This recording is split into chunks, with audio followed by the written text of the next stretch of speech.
two fellas from Kansas and a whatever from Indiana are looking for the signs and into the stars for the perfect pair of motion pictures. out there. A couple of flicks, three corn-fed cinephiles, otherworldly connections.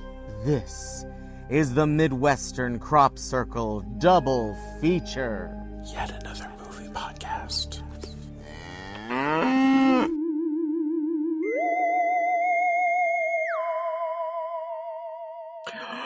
Welcome to Recording in progress. Oh my god. I did that on purpose. Welcome to the Midwestern double God damn it, I was gonna get it right the first time and then you fucked me up. Welcome to the Midwestern Crop Circle Double Feature. We are live from the DC State Fair. Oh my god. Where it is me, Nicole Scherzinger, Vanilla Ice, and Lee Greenwood. You can decide which one of us is which. I take offense at the Nicole Scherzinger.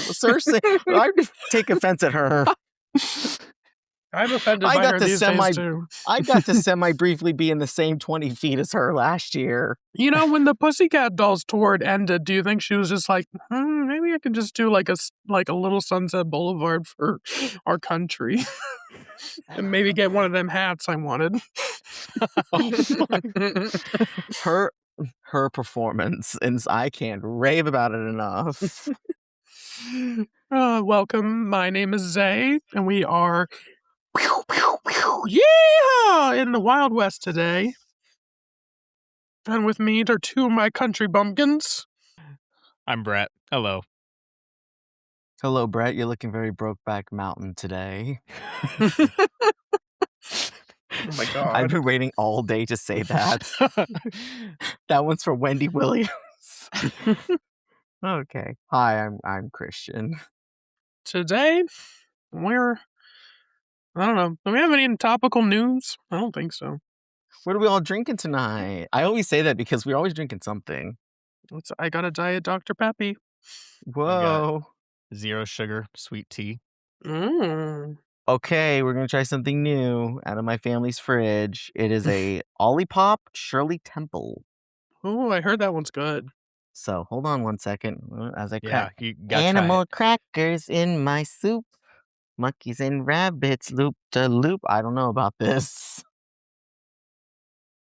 There's an aftertaste to that. The small zoom while you were zoom. tasting it was crazy. There's an aftertaste. I'm not sure, but I'm honestly not going to not drink this because I'm liking it. That's definitely the apple cider vinegar in there.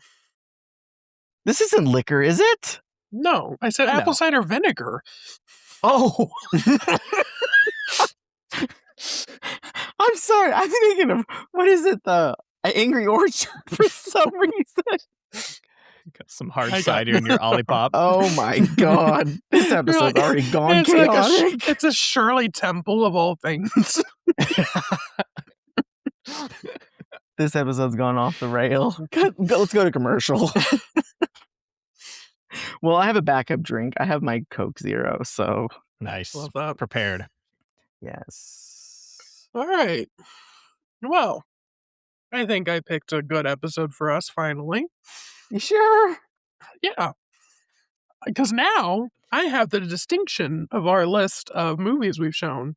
I have now picked the lowest rated, average for Letterboxd, and highest. Did you really? I didn't even put that together. Yes, music was the lowest. Oh. But yes, so I also picked our highest rated movie based on Letterboxd average so far. There are only 19 more movies that could surpass that. Actually, and technically, you've also picked the most obscure one with Alf. I love that. Yeah. I still have, of course, the most popular. And the earliest. And the longest. But we are not going to start with that movie because I want to introduce this in the way I've watched these movies.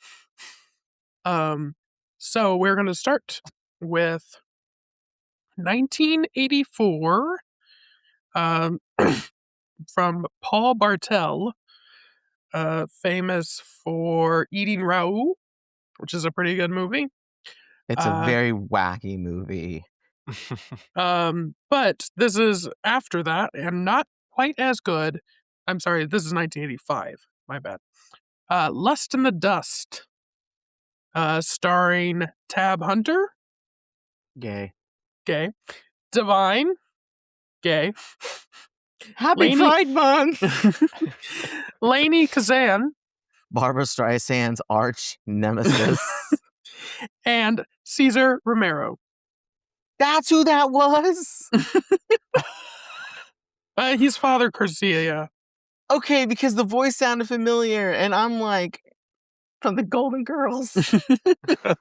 So when he slept with Sophia, and she's like, "I love you," and he's like, "Thank you."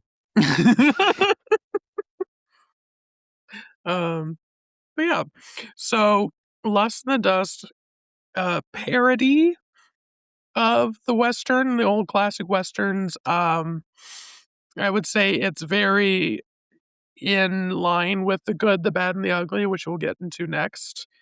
Steals quite a few plot points, probably very much on purpose.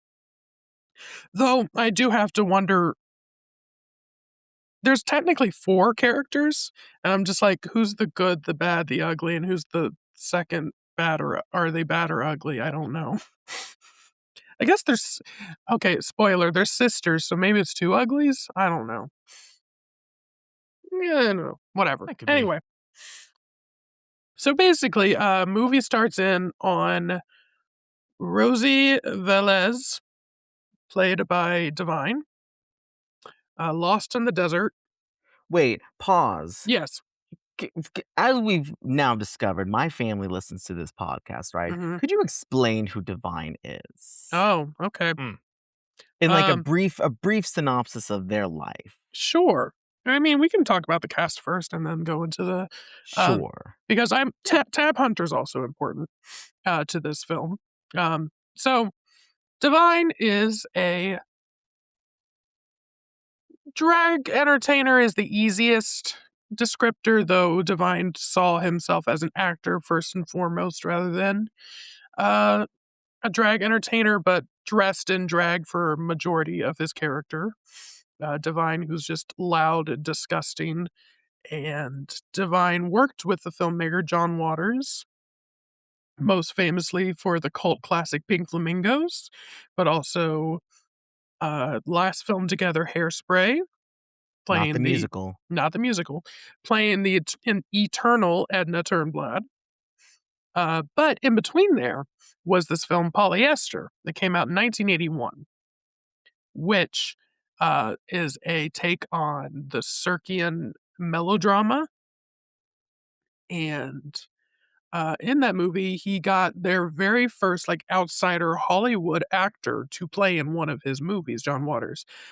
He got Tab Hunter, who was more famous in the 50s because he was like a teenage idol and they really wanted to make him a star because he was so attractive and good looking. He had, blonde hair, blue eyes. However, there was 2 problems. 1, he was gay. 2, Yeah. not a great actor. Um, His documentary is really good about his yes, life. Tab Hunter Confidential is so good. It's like really deep dive on someone who never got too famous. But yeah, so basically, Polyester was a hit. It wasn't a massive hit like Hairspray, but hit enough that obviously they were like, well, we got to put Divine and Tab Hunter together again. And that's how we get to Lust in the Dust, which Lust in the Dust was a movie pitched to John Waters to make, but he said he would never make a movie he didn't write. Which is probably for the best because this script, while funny, is not up to his par of cleverness. I'll say that. So back to the scene. Divine's character, Rosie, is lost in the desert. Comes across a stranger. The stranger is not very warm or helpful to her. She says she's hungry. He shoots down a bird. And then she comes across some rapscallions, and we have our first uncomfortable joke of the movie, where it's just an extended sexual assault joke. But then it turns out she actually likes it, and then she wears them out, which is like, okay, whatever. Um, and then she ends up coming to the town of Chile Verde. Great. And goes to. I mean, if it works, it works. It works, sure. I remember the name, so you know what? Ends up at a saloon, which is run by Margarita Ventura, who was played by Lainey Kazan, the great Lainey Kazan. Most famous for probably, honestly, to me, My Big Fat Greek Wedding. Yeah, I think so. And being like Barbra Streisand's arch nemesis. What's the story behind that? You said it twice. Because, jeez, doesn't everybody know? Some of us read Barbara's almost 1,000-page biography last year. She was like her understudy for Funny Girl, but Barbara never took a day off. So that's pretty much the extent of it. Gotcha. That makes sense. But yeah, so it ends up the saloon. We meet Big Ed. I love Big Ed. Big Ed is played by Nidra Voltz. And I only bring that up because her descriptor on Letterboxd is incredible. An apple dumpling of a darling. Character actress Nidra Voltz had one of those slightly vacant, twinkly-eyed faces absolutely designed for light sitcoms and commercial work. Although she didn't come into her own until past retirement age, she enjoyed a solid 2-decade ride, delightfully amusing audiences all over. And I'm like, she's in a lot of TV shows. You know, immediately when she came on screen, I don't know if it was just like Divine being in it, but like my immediate thought was like, oh, it feels like this should be Edith Massey. Yeah, and like I could definitely see them wanting that. She passed by this movie came. Yeah, did she really? Mhm. Edith I was Massey reading- being like a Divine co-actor, a lot of Yeah. the John Waters movies, yeah. Yeah. I don't know if this is accurate, but I was reading that she was actually like strongly considered for the part, but then yes, she passed away, so didn't work out. But. So yes. And that's when Tab Hunter's character goes into the saloon as well. And you know, he's just like not very talkative, but clearly he wants something. And that's when everyone starts to discover that there's gold somewhere. Because, you know, loose lips find gold. That's how the old saying goes. And then there's like a Scottish limerick that the Scottish limerick is basically the key to where the gold is. Am I missing any important key points at this point? What about the message on the booties? Oh, well, I was going to get to that. Okay. That seemed important to me. But okay, so that they're part of the limerick. I should have looked up the limerick, but it says two buttes. Yeah. Yeah, and it turns out that there's a strange birthmark. She calls it a birthmark or a tattoo on Divine's butt, but also we find out Lainey Kazan's butt as well. And then basically you put them together and it makes a map. I have the limerick. Are you ready? Yes. There was a young fella from Scotland who robbed the New Mexico hotland. In a grave situation, to buttes his salvation, he buried the gold. But in what land? Mm-hmm. So yeah.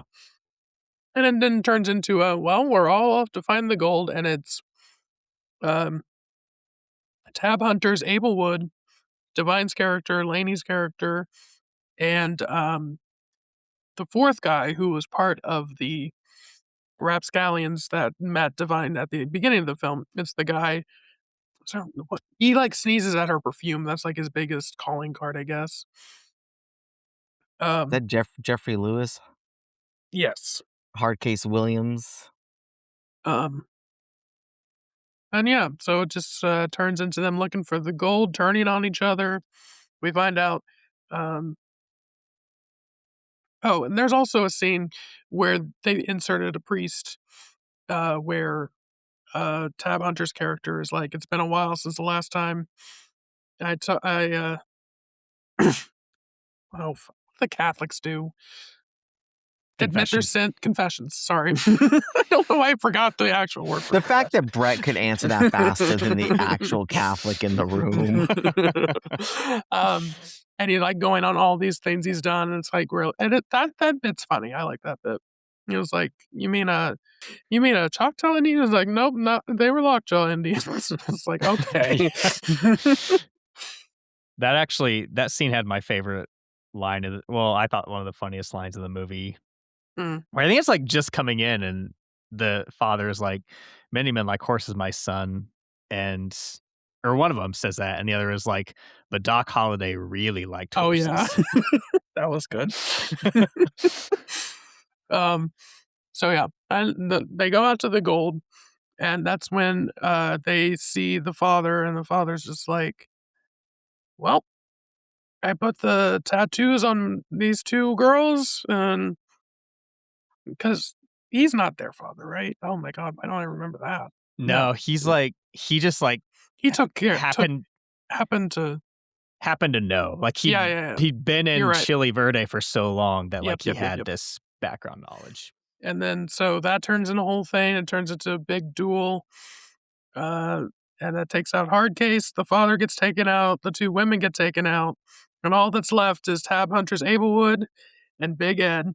And Big Ed finally gets to go to Abilene. Abilene. That's all she wanted. Abilene? That's all she wanted with the gold, was able to get to Abilene. And if you can tell by like not me like being able to tell different jokes that happen in this movie, it's kind of like very like, oh, that's cute. And then just yeah, yeah. No, it's not it's not rife with jokes that are like, I don't know. It feels very, all of them feel very situational, and then they just move on to the next thing. And I don't know. Some jokes about Divine being big, some jokes here and there about just the West. It's a fine film. I wanted to rewatch it and see if I had any like new ideas coming into it. Like if it is actually like a secret thing, and then maybe I just didn't give it the proper due last. But no, like it's fine. It's very watchable. Yeah. It's not by any means like, I don't know. It's not There'd like be a lot of slow. It's not boring, but shit jokes if this was a John Waters movie. there's a lot of pussy eating jokes in this.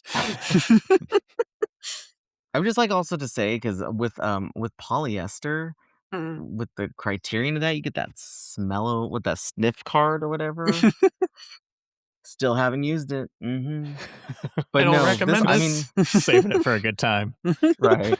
I mean, I've seen this movie before. We're recording this like 8 days into Pride Month, and this is my first technically like Pride related movie. Crazy. Right. I don't know. I've been busy. But no, it's good. It's like a fine movie, like you said. I don't think it's not a big think about it movie. Like I wasn't holding my breath at the end like with the other one that you picked. Mm. But Divine is always fun to watch. I think she really holds her own in this, as does Lainey. I like Mhm. Tab and what he's doing with this. I mean, he's your I Clint mean, Eastwood he's as character, much like, as in drag as the rest of them, because right? he's just trying to be macho heterosexual man. Like this movie feels like it was filmed on a budget of like $1 and a promise to make sure everything's cleaned up after you used it. Yeah, I don't know, there's not much really to say about it. It's a good movie. It's on Tubi. Mhm. Mhm. This had the weirdest commercials too because they'd be talking and then all of a sudden it'd be like, "Coming up." Oh, yeah, that was while watching, I was like, Tubi's usually good about this. They did not have any place markers for this one. They said, Right. Yeah. Alright, 15 minutes in, good, get in." You can tell it has not gotten much attention since its Mhm, release, has never been restored or anything like that, so but I don't know, I agree, I'm on pretty much the exact same page. This is not a laugh out loud movie for me. It's more like a light chuckle movie. It's a nose laugh movie. There's a lot of moments that are like amusing. We're like, yeah, sure. But there's nothing that's really like laugh out loud funny. I did laugh at the Doc Holliday line. That I thought mhm, that was pretty funny because it was just kind of out of nowhere. But the other thing that I thought was interesting about the movie that I enjoyed and I thought made it watchable is like there's obviously a plot and there are plot details, but there's like a stretch of the movie where it just kind of feels like a weird Western hangout movie where random shit happens, yeah, for sure. especially like in that saloon. And I kind of like that. There's some like random characters as well, like Red Dick, who basically exists just to die while eating out Divine. Um, so like I don't know. I think more than anything else, the movie is amusing. Like Mhm, it's kind of fun to like sit down and watch how they are playing with the Western genre. And like from the opening moments, like the way the title card shows up, and there's an intro song called Tarnished Tumbleweed, that I thought was kind of funny.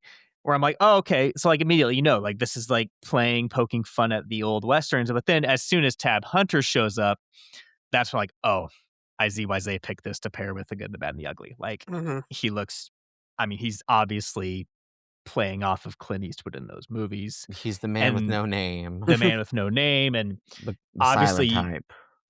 yeah, and, obviously you have this stuff with the buried treasure, and that plot lines up, you know, in that way, leading to this big, very strange shootout. But like I think, yeah, amusing and watchable, and like it's a solid middle of the road fine movie. I would watch it again at some point. It's a very very easy watch. I think it's I don't know, maybe easy to like, hard to love is the best way to put it. I put it in my own review of kind of like, at least in terms of like Divine's history, it does have a bit of like a smudge on its reputation just because it's the only non-John Waters movie that Divine would had a starring role in. Divine did a few other things, but they were always much smaller and like that was in line to do other things. Like be an uncle character on Married with Children was like something that he was in line to have. But had a quick demise after Hairspray, and there was like one last movie called Out in the Dark that also had Tab Hunter in it.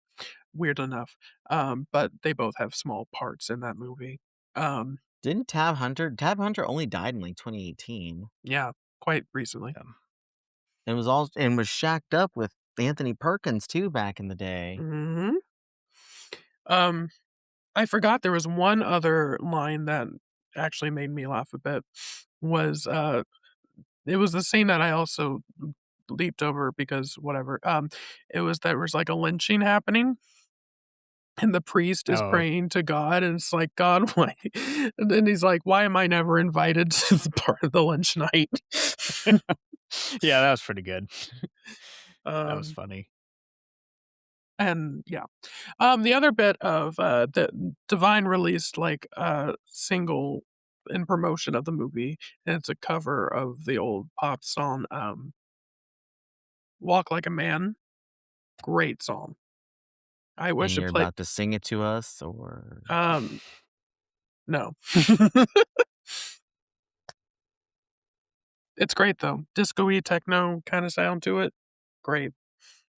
This is nominated for a raspberry. Yeah. Which I'm sure Divine took in great pleasure of being nominated for that. Rex Reed, who, by the way, I just found out like last week, he died. He died in May. I Oh. like what, fun fact. I like what he wrote here. He's like, produces the kind of green reaction you get from eating a rancid burrito. All right, Rex. Or People Magazine. Well, what do they expect from a whacked out Western parody starring has-been 50s hunk Tab Hunter and a 300-pound female impersonator, Divine? High noon? Jesus. Oh my God. Why are they so... really used to just be mean to be mean back then. Like, how dare you fucking entertain us? The New York Times described the film as witless and private. What's private about it? Oh my God. What you said about Divine is interesting, though, because, yeah, I mean, the only other films I had seen Divine in prior to this were, like, John Waters movies. Not that I've seen many of them, but what I had seen. But, so, like, I think that's, I don't know, that's why it's kind of tough, too, is that it's not quite filthy enough. It doesn't quite go Even there. though Divine And so- does an incredible job with it. Just Yeah, speaking like totally. a Tennessee Williams character the whole time. Brett, have you seen Eating Raoul? No, I have not. Pretty good. I've heard about it. It's on Criterion. I mean, he's also done like, what was the other? Death Race 2000. And there was another one I recognized. Cannonball. So he's like Cannonball Run. No, just Cannonball. Oh, excuse me. I don't know. He had like a good like run of like cult classics, and this was kind of the end of it. Of just like didn't really take off. He was trying to be a little too Hollywood with it, and it was just like, all right, you're done, bud. Maybe he said he was done. Yeah. No Oscar nominations for Less Than the Dust. Shocker. All right. Next one is a little movie called. Oh God, that's gonna cost us. The Good, the Bad, and the Ugly. Anyone know Italian that can say the Italian? Here we got it. go. Il buono, il brutto, il cattivo. Cattivo. God damn it. You were doing so good. It's that last one, the ugly. All right. Technically, though, it says right here that the Italian translation is literally the good, the ugly, the bad. Oh, okay. Damn. Fucked it up. Anyway, directed by the great Sergio Leone. Who was Italian. Only gave us 7 movies, which is kind of crazy to think about. Oh wow. Really? Yeah. I mean, he assisted directed on some stuff, but as main director, only 7. And really a big influence on Eastwood. Oh yeah. Absolutely. Which I'm gonna say it right now, folks. Eastwood, a little hot in this movie. I want you all to mark this down. It is Pride Month. Zay has a compliment about Clint Eastwood. I like the mule. Oh, that is true. Yeah. You know he's retired now? No, I saw that. I don't believe his son said it or something, didn't he? He's 96, Zay. I thought he'd die on Hey, set. You know what? 2 years ago, he was 94. He still directed That's the movie. So.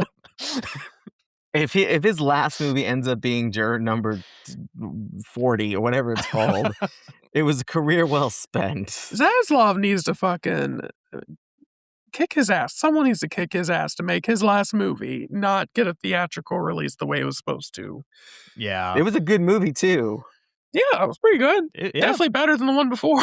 Wait, before we get into Or- this, I have a Clint Eastwood story. Oh my god. Picture it. Picture it. Actually, no, seriously, picture it. Hollywood, 2024. We're taking the Warner Brothers tour, right? Okay. I used to watch the Ellen DeGeneres show, and I Just took know a turn. that when season 6 of Ellen premiered, which was commonly known as Sexy Season 6, she made it her mission to get Clint Eastwood to come talk to her because his office was in her parking spot. Like parking his office. And so we were passing the Ellen DeGeneres stage, and I go, and we're on the TCM tour, so I'm like classic old Hollywood. And I'm like, hey, is that Clint Eastwood's office right there? Because I've seen it on TV from Ellen's show. And the tour guide was just like mute for a second and goes, I can't really tell you if it is or not. And I'm like, so you're saying it is? And she's just That's like, so funny.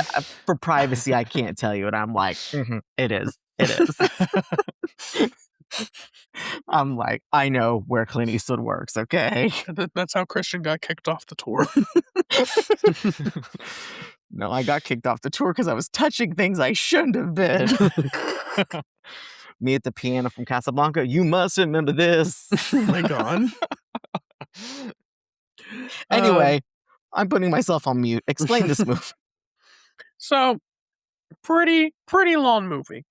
I pulled up the summary just so we can just talk about it. We don't have to get through me attempting to remember everything that happens. During the American Civil War, 3 men set off to find $200,000 in buried gold coins. Hold up. Where are you reading this from? Because you sure were reading this like eloquently for the other movie. I am now reading from IMDb. Oh my god. Why would I prepare? Tuco and Blondie have known each other for some time, having used the reward on Tuco's head as a way of earning money. They come across a dying man, Bill Carson, who tells them of a treasure in gold coins. By chance, he reveals the name of the cemetery and the name of the grave where the gold is buried. Now rivals, the 2 men have good reason to keep each other alive. The third man, Angel Eyes, hears of the gold stash from someone he's been hired to kill.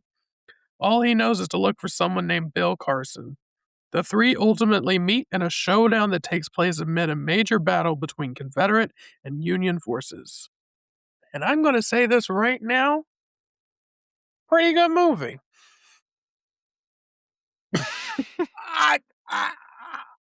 What? I know. Listen, I'm shocked. I will say it was a bit macho for me. I don't love big masculine movies like this. However, that camera was on fucking fire the whole time. Yup. It could not stay still. It was doing things that I'm just like, wait, people have been stealing from this for years. Oh my god, and they're not even coming close to figuring it out. Yeah. And just one of those things where I have seen the parody of the parody of the parody of the homage of the parody. And like watching the original, I'm like, oh, that's where that comes in. Which is always just a crazy thing to like witness. Because you guys have seen this movie at some point in time.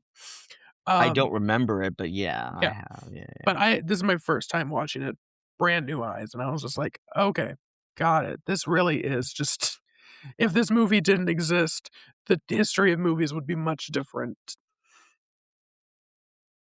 So yeah, really enjoyed it. Really loved just the color, the cinematography. A score that slaps beyond Oh, all absolutely. slap. Yeah. All timer. Just unbelievable. And like Scored by, Ennio Morricone. thank you, who just also recently passed away. Jesus. A couple years ago, I think. Yeah.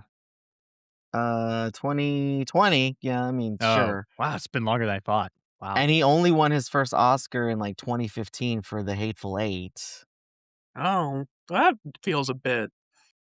I will say, despite the movie, another fantastic score. Sure. Obviously not as good as this, but Um, The fact that this scores in car commercials, as That's I've now true. discovered. I mean, it's a very easy score to kind of ape and just be like, oh, no, it's not the same one. It's not. It's different. Yeah. I was gonna say this because when you were giving the plot, you didn't list like the names of the actors. That's fair. Okay, so Blondie, also known as the Man with No Name, because this is like the Man with No Name trilogy. As I've discovered, Brett owns the trilogy. Thanks for telling me that, buddy. I'll get into it. Played by Clint. I mean, Tuco, uh, uh, uh, Eli Wallach. I mean, the great Eli Wallach. He's in a lot of movies. I think one of my favorites is from the 50s called Baby Doll, and it was his first movie. But for my family out there, if you remember the character of Don Osvaldo Altobello in The Godfather Part 3, because, I often think about The Godfather Part 3. He's in that. I've only seen it once, y'all. And then he's in, for the real fans, he's in The Holiday. And then the bad, who's Angel Eyes, is Lee Van Cleef, who honestly, I look at this man and I'm sorry to this man, I could not name you in a lineup. I mean, he looks like man. I think he's got a Sure pretty distinct does. look. I don't know. I mean, he's in a hell of a lot of movies. I That's mean, true. I and don't they're know. mostly all westerns. He's in Yep. The Man Who Shot Liberty Valance, like my favorite western of all time. And Well, sure. he's not very high build in that one. Well, yeah, but I want to say his first role was like High Noon. I think he was it High Noon or is there a different one Yeah. I'm thinking of? Nope, it's High Noon. Yeah. He did 3 and 52, but yeah, High Noon, Untamed Frontier, and Kansas City Confidential, which I think I've seen that. But yeah, those are our good, our bad, and our ugly. So But yeah, I like it was described as a cat and mouse game, and I don't know, I got caught up in it. I was just like, oh, oh, oh, and I don't love guns in movies. I don't know what it is about my brain that's just like, all right, you brought a gun, big, how original. um, but even it's just like, I don't know, I like the just like you can feel the cleverness between these men trying to outwit one another in order to try and get that gold. Um, and yeah, I don't know. And it's like, or it's called the good, the bad, and the ugly, but it's all like kind of morally. Everyone's kind of dastardly, but and the ugly, he's still kind of cute. who, Eli Wallach? Yeah, Sure, yeah. At this time, he's young. well, not They're all now. They're all sweat. Well, now he's dead. Yeah, exactly. I mean, they're all sweaty as hell in this movie. So Exactly. That's what I whatever. was. I watched The Year of Living Dangerously recently. Why don't we let our actors sweat anymore? You mean the movie with I'm like with Linda you. Hunt? Yeah, it's a sweaty movie. I'm with you. That's I agree with that. true. That feels like such an 80s thing to me, but like 80s and then gritty westerns like this from the 60s and And 70s. challengers. And Challenger, sure. Hmm, Is that the whole plot? yeah, basically. Why not? Okay. I mean, yeah. I don't remember. Look, okay, so here's the thing about this movie. You don't, do you have, okay, again, I've not seen all 3 of these in years. Do you have to watch all 3 of these in order? Not at all. No, you don't have to watch the 3 of these movies in this trilogy in order. That's cool. The music in this, like I said, slaps beyond all belief. I mean, it's constantly there. The wah wah wah, like that thing, beautiful. Loved it. The Mexican gunfight scene, Hmm. which, like, spoiler alert, but I'm assuming that my family who listens to this has probably seen this beforehand and everything because I'm gonna make them. You guys watch it. It's good. And John's seen it Like, too. So that collects everyone. yay, Oh our yeah, good yeah. friend There you John. go. Karen, where you at, girl? But like the Mexican standoff scene is so fucking good. Like, yes, it's iconic, everybody knows it, but like the close-ups to the eyes and just the placements of all of them, the music that builds and builds and builds. It's like a moment where I literally was on the chair just watching it in 4K, shout out to KB for letting me borrow the 4K of this to Nice. listen, watch it, and everything. But like, just waiting for the tension buildup of what's going to happen was absolutely Wait, incredible. what? You were Um, on the chair? yes, I was on the chair. I don't not in it? So I'm just imagining you, like, kinda, like, standing up like there's a mouse on the floor. Sometimes You're I sit on a chair. you're sitting on the arm of it, right? Yeah, like you sit on Sometimes the I arm. do that. Okay, fine. I was in the chair. Whatever. You don't know me. I was Um, like, "You're that tense, you just had to."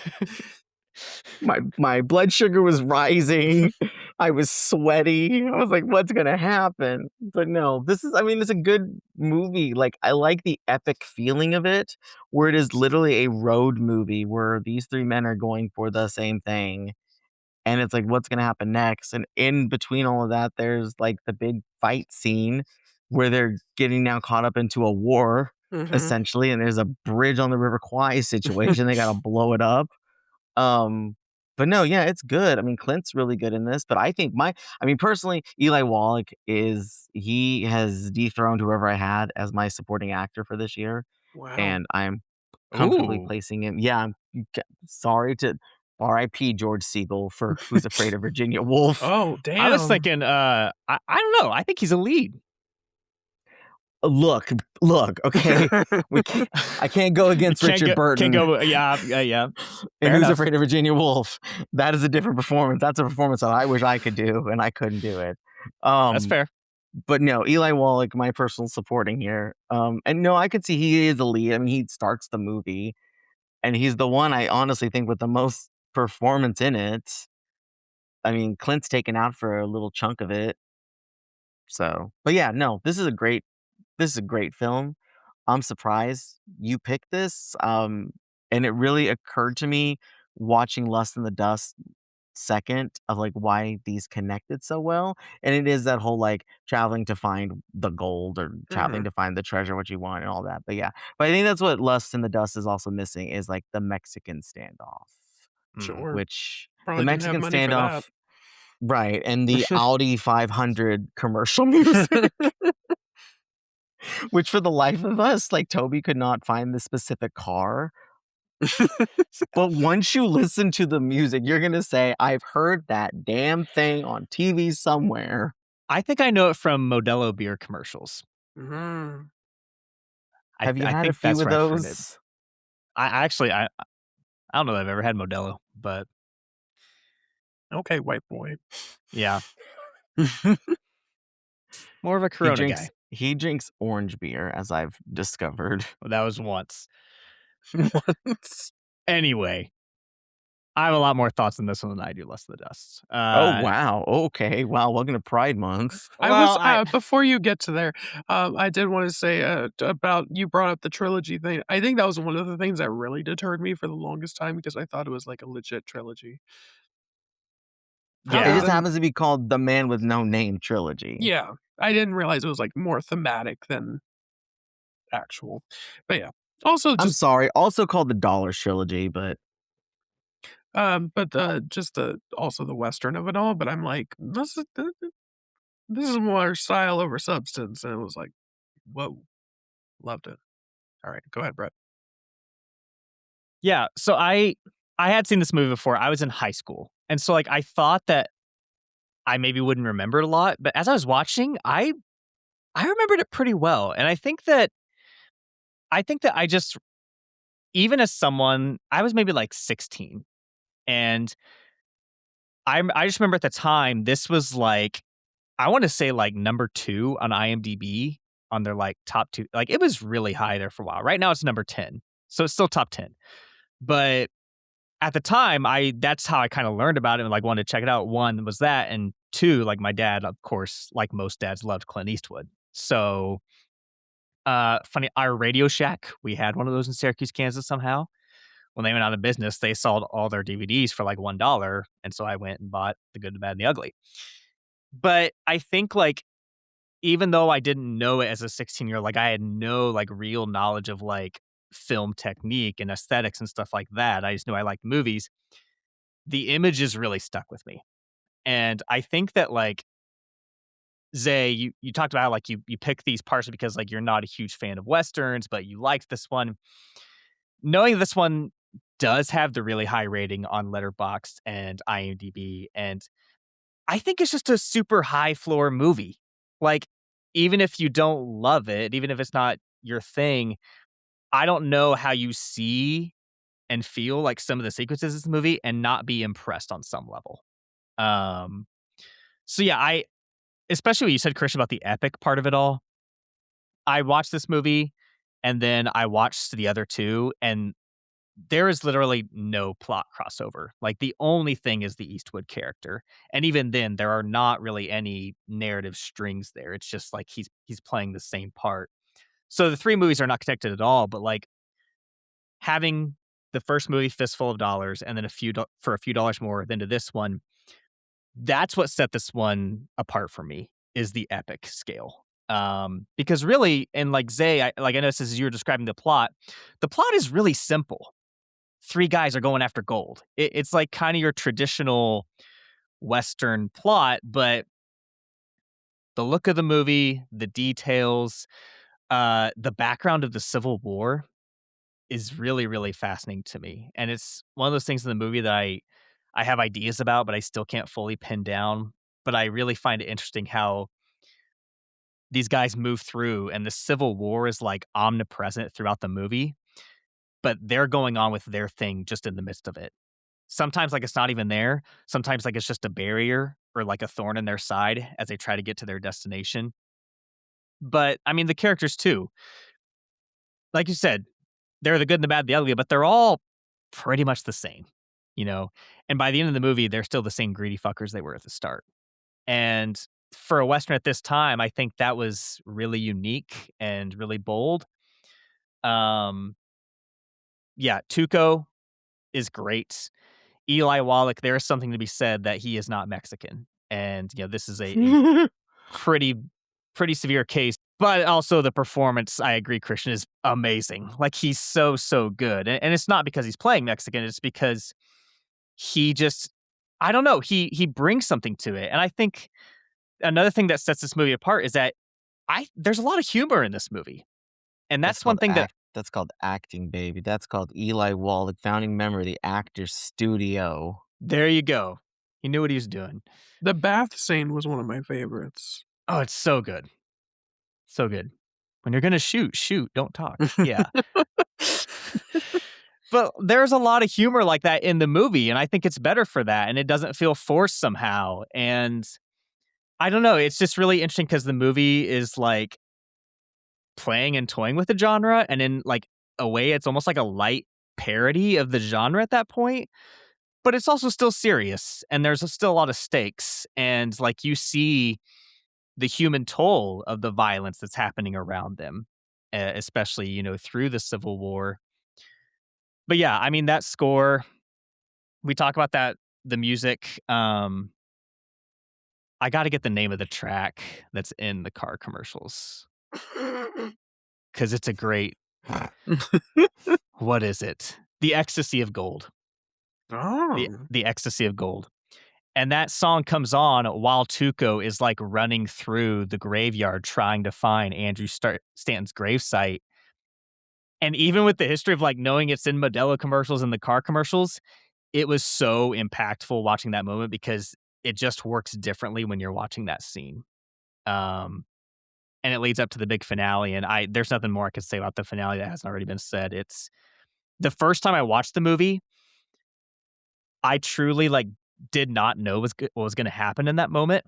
Mm. And I still remember like the kind of almost uneasy feeling of watching as a teenager and not knowing like who was going to shoot first and who was going to live and die. And watching it this time, I obviously knew, but I still felt that tension. And it was in I'm the gonna cutting. say it. I'm gonna say it. Greedo shot first.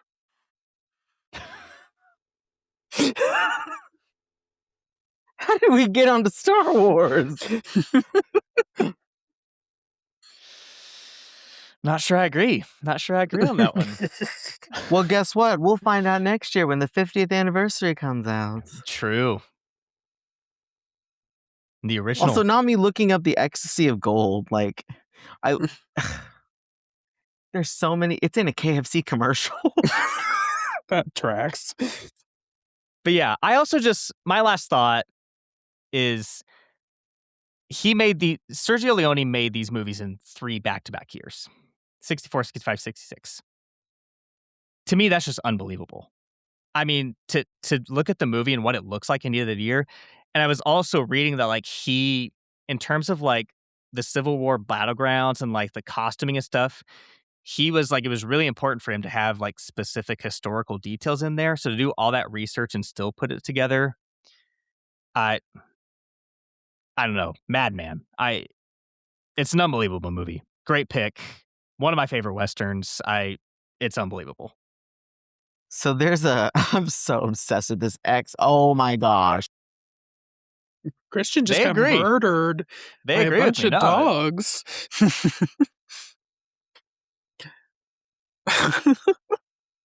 Oh my gosh. What are they barking at? I don't know. You know what? We'll leave that in. Anyway, I was looking up the ecstasy of gold thing, and there's KFC UK Christmas advert, and it's literally a chicken. No, I'm sorry. Let me rephrase this: a poultry standoff between turkey and a chicken, and it says turkey was here to stay. It's chicken's turn. oh my god. Everybody, um, look up the ecstasy of gold. It's such a good bop. so yeah, it's very interesting also to think about this as a movie that when it came out got a lot of negative reception to it. Critics especially were nasty towards it, but just to see its quick turnaround, I mean, definitely like by the next generation of people who like grew up on the movie were like, no, this thing is like, gangbusters. Like and like clearly you can see like so many of the people that came through in the 80s and 90s being so impacted by this filmmaking. Yeah. I was thinking that's part of why I think lasts for me too is like it has so much more in common with the westerns that came later, like especially like Sam Peckinpah, things like that, Mhm, than anything that came before. And to me, for that's a great sure. sign. So Yeah. I mean, the Western is also an interesting genre just to think about because it's one of the few genres that's just like revisionist. Like first revisionist westerns came about the 30s, and so by the time this movie comes out, we've like hit revisionist of the revisionist, and this just came a whole new wave of revisionist afterward. Of just like you think that's what the Western I mean, Clint Eastwood himself would do it with, like, Unforgiven. yeah. Yeah. And the violence too. One of the scenes that stuck out to me is there's a scene where like Tuco is escaping from a guard and Mm, they're joined by handcuffs and he knocks first of all, like takes his head and pounds it on a rock to kill him. And then he can't get out of the handcuffs, so like he puts him on the train tracks and like has the chain across. And I forgot like I thought it was gonna cut away when the train came. mhm. No. Like, you see the guy's body under the train being dragged, and it's just like, holy shit, like, that definitely was not happening in Hollywood Westerns up to this point. I feel like I don't know, did John Wayne watch this? Did he have anything to say about this? John, wait, was he? Oh yeah, he was alive, He wasn't was he? alive. He was saying racist stuff to Playboy after this. Oh my god. Probably not. John Wayne, the Good, the Bad, and the Ugly. Did he ever see it? Oh, okay. I don't know how much you can take this, but it says yes, John Wayne did see the Good, the Bad, and the Ugly, but oh, he famously despised it. Mm, Shocker. Wayne was deeply put off by Sergio Leone's dark, morally ambiguous revisionist western. that makes sense. Which was And one of that's the why it's things so that good. people that's one of the things people didn't like about the movie because it was so morally ambiguous. Wayne felt that Clint Eastwood's ruthless, self-interested, cigar-chomping anti-hero was practically a villain. He viewed it as an insult to the traditional, honorable pioneers he spent his career representing. He was so fundamentally opposed to Eastwood's gritty gray area of the American frontier that he reportedly sent a scathing rejection letter when Eastwood approached him about doing a film together later in the 70s. Wow. August 73, Wayne quietly visited Eastwood uninvited on the set of Cal Hill U.S. Marshal. Wayne reportedly told Eastwood, "You're doing something different and that takes guts." Okay. So then he changed his mind, I guess? Late life change of tune. Okay. You know what's funny is you were saying earlier that Leone had a big influence on Eastwood, and he definitely did. I was reading, the thing about Eastwood, he famously does not do many takes when he shoots his movies. Like, that dude makes movies fast. Leone was like the opposite. He did a ton of takes. I was like, there's no way. There's no way they accomplished that with one shot, and that was it. Right. So one of the ways he influenced him was in the opposite direction. He did not want to do that as a director. I mean, that's an argument that Eastwood could still got one in him. So there you go. You know, like I've heard the stories where it's just like he won't even be like, all right, action or cut. He'll just be like, okay, scene. All right, that's enough. Next. And that's why that one movie that uses non-actors is not very good. Which one? Oh, The train one? Oh, The the train train one, yeah. one. Yeah. The 1517 to Paris. Yeah. so Oof. bad. It is a Brett went That's to go rough. see that. I did. It is bad. I returned Sully to the store. Out of context. Just Eastwood's best performance, go. Bridges of Madison County. Yep, Bridges of that's Madison it. County. Eastwood's second best performance, go. Unforgiven. Yeah, $1 Million Baby. that's up there. Oh, actually, you know what? I could get behind that. That's fair. Eastwood's third best performance, go. Oh my god. The Unforgiven. mule when he fucks that young woman. I was gonna say Gran Torino. He is also really good in that. I watched part of that movie, but I never watched the full You've thing. never seen the full of Gran Torino? I don't know how it ends. I've only seen him just like grumbling on his porch. It's the grandpa is trying of movies. Oh my but also kind of good. Really good, honestly. Speaking of physical media and taking Sully back, so Christian mentions I'm not returning this one. Oh, you brought it. Sorry to they're all audio listeners, but funny Well, first story of all, behind this. what are you holding up? If they can't even I'm getting see there. us. I'm getting there. Okay. This is the Arrow video release of the Dollars trilogy. So, story behind this. The day before our last podcast, or the day of our last podcast, this was like a re-release. Like, I think they did it like a year ago, sold out really quickly, so they made it again. I found this online, and it was like $70, which I thought was a really good deal because they're all 4K. Like, a lot of times a single 4K from someone like Arrow or Criterion is $50. I'm like, huh. So I like strongly considered buying it. And then that night, Zay said, we're going to watch The Good, the Bad, the Ugly. And I was like, that's a sign. That's a sign. I need to web up the money and buy the set. So if y'all are interested, if you ever want to own it on physical, I watched all 3 from this. Highly recommend. Happy Pride Month. You know, Brett, I don't think you've ever purchased me a film before.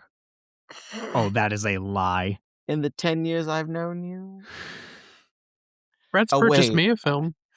And I think you have actually for like birthday or something. I take it back. Wow. A few.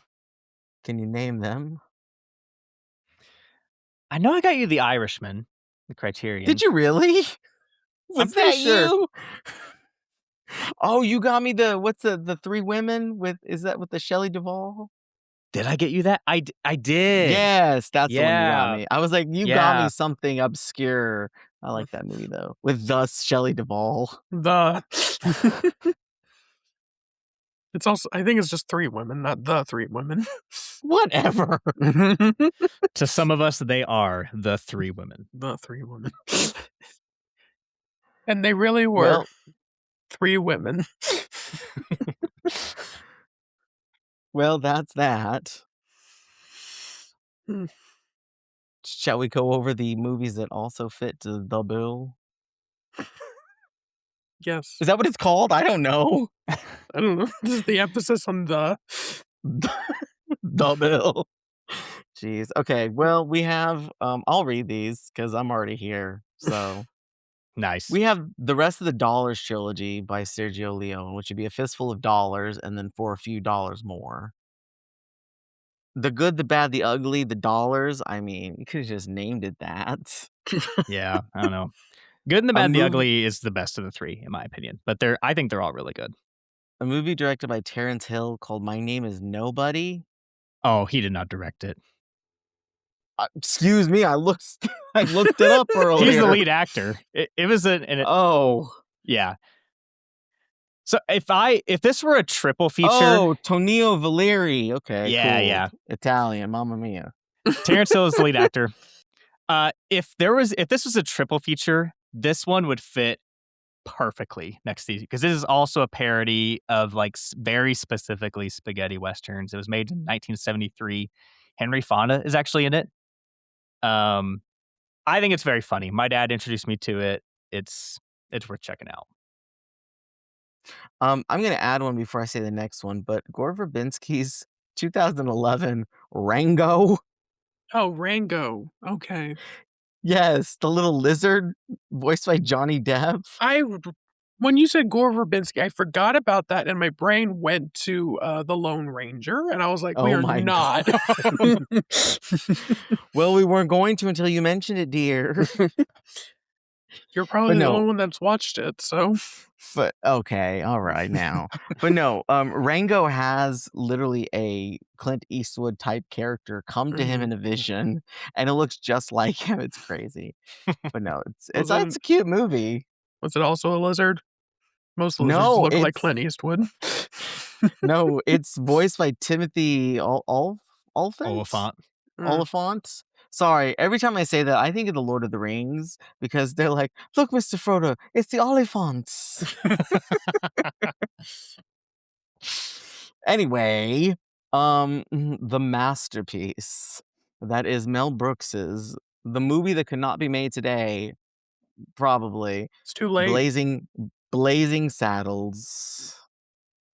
Like, talk about the parody of all parody of westerns. Yeah. Blazing Saddles, fantastic, hilarious, shocking, insulting, outrageous. I love every second of it. Good shit. Not his best movie of 74 though. Agreed. That belongs to my Young Frankenstein. So. All right. The next one, Back to the Future, Part 3. Because when you go back to the past and you go to the future, what's next? How about the cowboy days? It really does feel the most random of just like, let's. It's like, what's everybody going for here? Like, we went to the past. Let's go even farther back. So, but yeah, I don't know. It's there. It's like it's there. And There's a Marty's scene wearing in- a poncho the whole time. Yeah. There's a scene in Fistful of Dollars that they rip off basically shot for shot in that movie. Gotcha. I also had no idea that Robert Zemeckis directed this because I thought by at least the second one he'd tap out at this point. Nope, he did all of them. He So, wanted that money. one of the best not the hotel, but one of the best westerns. Oh my God. Oh, I've been waiting all night for that one. One of the best westerns, Johnny Guitar, directed by Nicholas Ray. If Which was there a ever was a former western, former episode on the old yes, on the podcast. old show, yeah. Starring Joan. Look at that. We have a woman. We're talking about a woman starring Joan Crawford. Many westerns aren't led by females, and this one is is her. I mean, we got Lust in the Dust as another example. Sure, but this is like this one's serious as well as it can be. But a But lot of Good camp stuff. elements. yeah, it's fabulous. Honestly, I'm going to kill you.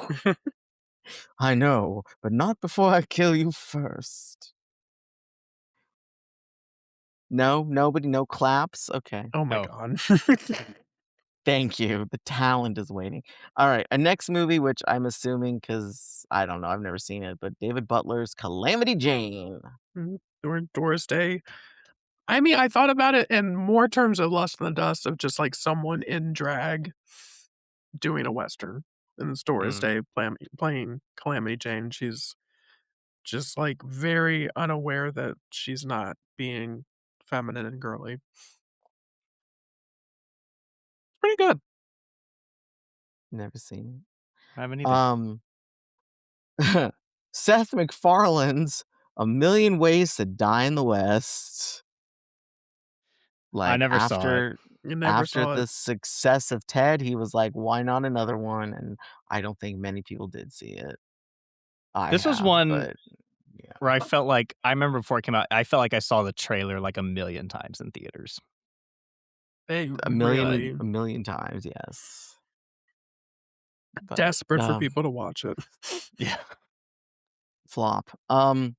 You know what? Fuck it. I gotta add this one in here too. Cowboys and Aliens. Oh my god. Did you? You don't gotta. Fine. Okay. The next one I have is Cat Ballou, which is made around directed by Elliot Silverstein, which is made around the same time here in the 60s, with Jane Fonda and Lee Marvin. And Lee Marvin gets an Oscar out of this. And it's the last time before Michael B. Jordan, where it's like a dual role situation. But I personally do not like this movie at all. It's labeled as a comedy, but I'm like, it's one of those 1960 comedies, so it's whatever it is. So, I'm surprised but I yeah, haven't seen this one. I'm surprised you haven't either. It's a Jane Fonda movie. I know. I think a movie that's really actually, yeah, I'll do this one. A movie that personally think takes a lot of the credit for inspiring the ones we talked about is The Treasure of the Sierra Madre. That's a good Um, call. Yeah, which we talked about on the old podcast, but directed by John Huston. It was I literally mean, at one point I went back to this list to make sure we had it on there. there you go.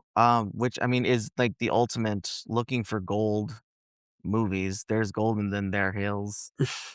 Also, a reference to the old podcast. Did I spell his last name correctly? Think so. Because the Houston? last time I was called out that it was Huston. Yes, because you spelled it like Whitney Houston. Leave me be. And finally, a movie that I mean, honestly, is inspired by The Treasure of the Sierra Madre, and then I guess probably from not Lost in the Dust, but The Good, the Bad, and the Ugly. Um, You never know. Spike Lee's, I think one of his masterpieces of Defy Bloods. This is also a good call because literally while watching The Good, the Bad, and Ugly, I'm just like, Spike Lee loves this movie. mhm, I'm like, Oh, there's yeah. definitely things I've watched of his where I'm like, oh, he definitely stole that. Yeah. with like the performance of a lifetime from Delroy Lindo. Mm. I mean, that movie hit Netflix. Watched it day one, so good. You know, K-pop Demon Hunters getting good Criterion, but Defy Bloods can't. I mean, come on. What's going on here? We need something there. And you know what? It's not even a Western, but there's just there's too many Western element vibes to it. Oh, the yeah. thing. Like, so. Yeah, that's the movies we got. All right. Well, we've come to that time. And Brett, you have to stand back because Christian has taken over. What the hell? It's called Pride Month, baby. Now, there's a good reason as to why Brett is standing down. It's because it's called current. It's called we're doing something we've never done before. I'm making these two go to the movies quicker than normal, okay? Although I will give Brett this credit. He's been shocking me lately of saying on like Friday nights, I'm gonna go see this. And I'm like, you? But so yeah, so here we go. Spielberg, the man, the myth, my life's work. Uh, I love the man. I have been waiting to talk about this first movie since the old podcast.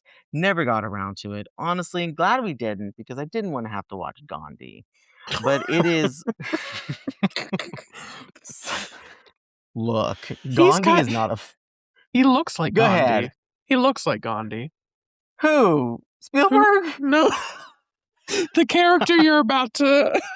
Oh my god. Oh my god. Our first movie is 1982's Tootsie.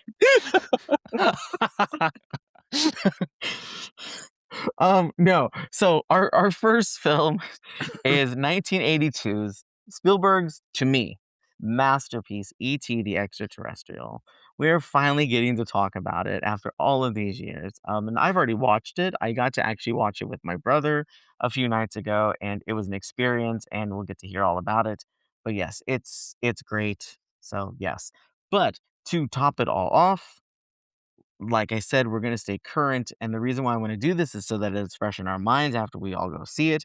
We are going to be talking about Disclosure Day, Spielberg's new movie that, as of this recording on June 8th, has not even out yet.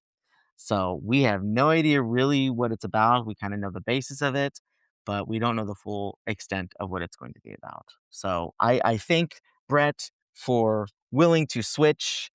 And I think, I guess myself for picking these two movies. And I Wait, think Spielberg for existing. damn, I'm just left in the fucking dust. And I think Zay for responding faster than Brett when I said, hey, is there any chance that I could switch? Well, so we have a Google sheet where we track, all of our episodes and stuff. ET has been on there, saved for whenever, and Disclosure Day for whenever this time comes, pretty much since the podcast was created.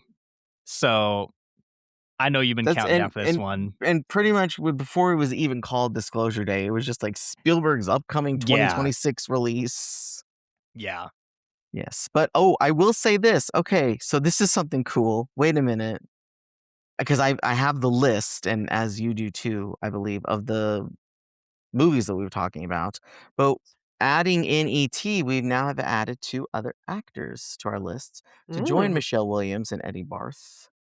So we'll talk about them, but they were in E.T. together, so that's kind of cool. And of course, Spielberg is our first director that we will now talk about twice.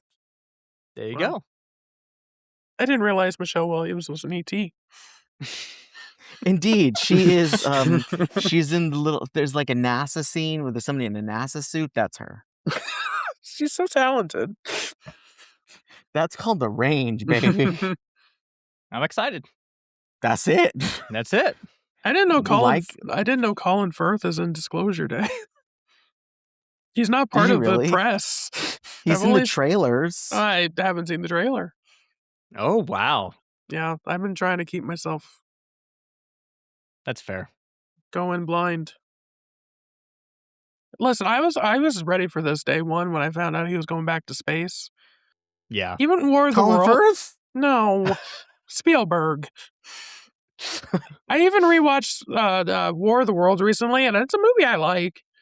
So even at the lowest point, I'm like, he's got it. I trust him in space. Oh yeah. I will say for our listeners, family, John, if you wanna be really fancy, make this a triple feature and add in Close Encounters of the Third Kind. Yeah. Obviously, this is a double feature podcast. I can't add a third one, but we've already talked about Close Encounters in the old show. Add it in your heart, okay? I mean, it's gonna fit with this. So, hell, make it a quadruple. Watch War of the Worlds too. What the hell? You'll hear all my Spielberg stories in the next episode. Go find his earliest film that was also about an alien. That's not It's called- available to the public. It's called Firelight. Mhm. He has the negative somewhere. It's not complete, but we'll also find out has Christian ever met Spielberg. The answer may surprise you. Okay. Well, tune in then. You won't want to miss it.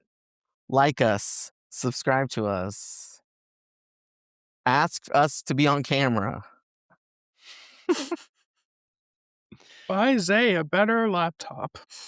There you go. There you go. Donate. Go to our Patreon. Go to our OnlyFans. Shoot, I don't know. All right. Bye. Goodbye, Bye. everyone. I'll be right here.